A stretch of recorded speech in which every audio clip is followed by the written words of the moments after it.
The Bushey Crossbow murders, a chilling tale of obsession and betrayal. On July 9, 2024, the quiet town of Bushey in Hertfordshire, England, was shaken by a horrifying crime that claimed the lives of three women: Carol Hunt, 61, her daughters Hannah, 28, and Louise, 25. The perpetrator, Kyle Clifford, 26, was the ex-boyfriend of Louise. This meticulously planned attack, involving a crossbow and a knife, revealed a dark narrative of obsession, manipulation, and violence.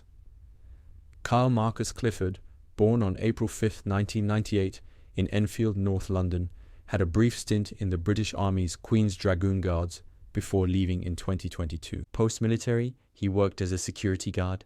Clifford entered into a relationship with Louise Hunt, which lasted 18 months before she ended it on June 26, 2024, citing concerns over his behavior and views, particularly his consumption of misogynistic content online. Unbeknownst to Louise, Clifford's obsession with her intensified after the breakup, leading him to plan a calculated and brutal attack on her and her family. Carol Hunt was a beloved wife and mother, married to BBC and Sky Sports racing commentator John Hunt. Her daughters, Hannah and Louise, were known for their vibrant personalities and dedication to their professions, Hannah as a beautician and Louise as a dog groomer. The Hunt family was well respected in their community, making the tragedy even more profound. On the day of the murders, Clifford approached the Hunt residence under the pretense of returning Louise's belongings. Carol answered the door, and Clifford deceived her into allowing him entry. Once inside, he fatally stabbed Carol with a butcher's knife he had concealed in his backpack. Clifford then waited inside the house for Louise to return. Upon her arrival, he restrained and raped her before killing her with a crossbow. Hannah Hunt returned home shortly after and was also killed with the crossbow. The use of a crossbow and knife in the murders highlighted the premeditated nature of the attack. Following the murders, Clifford fled the scene, initiating a nationwide manhunt.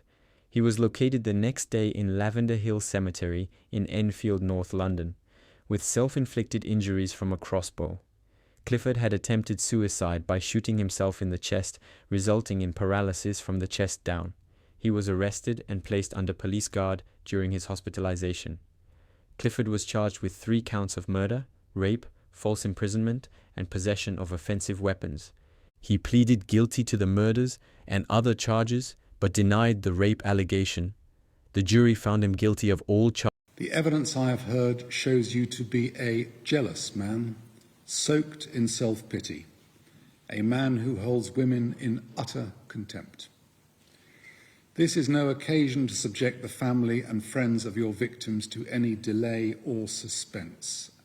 I therefore make clear at once that for each of these 3 murders, the sentence will be one of life imprisonment with a whole life order. That means a sentence from which you will never be released. Charges. On March 11, 2025, he was sentenced to a whole life order, ensuring he will never be released from prison. The judge described Clifford as a jealous man soaked in self-pity, who held women in contempt. The murders had a profound impact on the community and the nation. John Hunt, in his victim impact statement, described Clifford as a psychopath and praised his daughter Louise's bravery. The case also sparked discussions about the influence of online misogynistic content.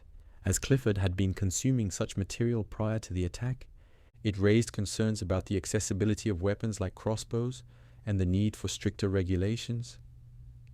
This tragic case underscores the devastating consequences of unchecked obsession and violence. It serves as a stark reminder of the importance of addressing domestic abuse, the influence of harmful online content, and the need for stringent weapon control measures. If you found this story very important, please don't just forget it as a horrifying real crime story. Share it if you have any other crime case that you want me to cover. The comment box is empty and waiting for you. And yes, do subscribe because I keep bringing such dark, real, and unfolding cases to you. Please say whatever you want in the comments. I really enjoy reading your comments. We'll meet in the next case. Take care until then.